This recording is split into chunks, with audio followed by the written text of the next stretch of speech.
जय श्री राधे मित्रों। होलिका दहन की कथा।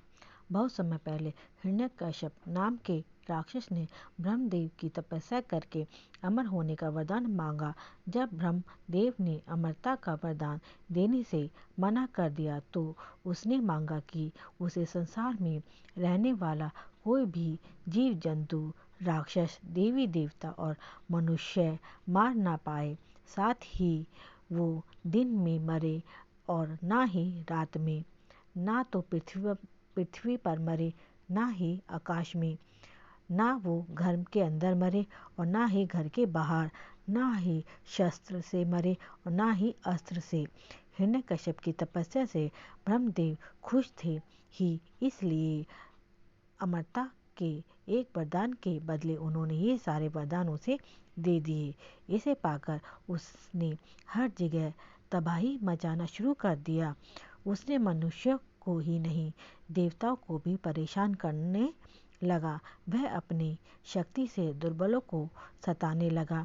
हिरण्यकश्यप से बचने के लिए लोगों को हिरण्यकश्यप की पूजा करनी पड़ती थी। भगवान की जगह जो भी हिरण्यकश्यप की पूजा करता वह उसे छोड़ देता और जो उसे भगवान मानने से मना करता उसे वह मार देता या अन्य सजा देता।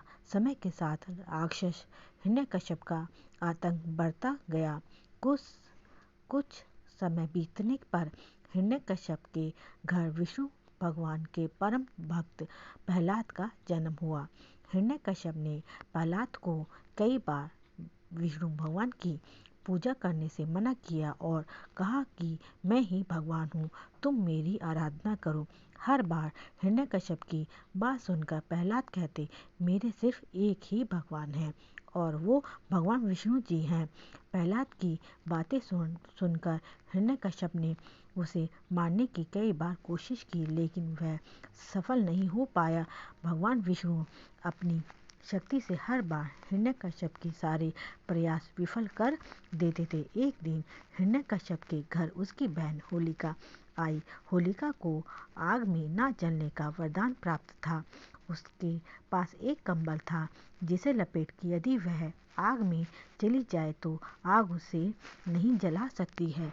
हिरण्यकश्यप को अपने बेटे से परेशान देखकर होलिका ने कहा, भैया मैं अपनी गोद में प्रहलाद को लेकर आग में बैठ जाऊंगी, जिससे वह जल जाएगा और आपकी परेशानी खत्म हो जाएगी।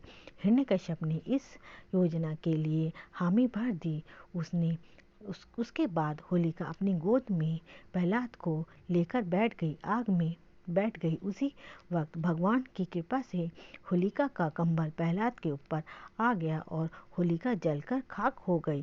प्रहलाद एक बार फिर से विष्णु भगवान की कृपा से बच गया। आग में जिस दिन होलिका जलकर भस्म हो गई थी, उस दिन को आज तक लोग होलिका दहन के नाम से जानते हैं। इसे बुराई पर अच्छाई की जीत के रूप में देखते हुए होलिका दहन के अगले दिन रंगों से होली खेली जाती है। कहानी की सीख, बुराई कितनी भी ताकतवर हो, एक दिन जीत अच्छाई की ही होती है। इसी वजह से हमेशा बुराई का मार्ग छोड़कर अच्छाई का मार्ग अपनाना चाहिए। जय श्री राधे मित्र, आपका दिन शुभ हो।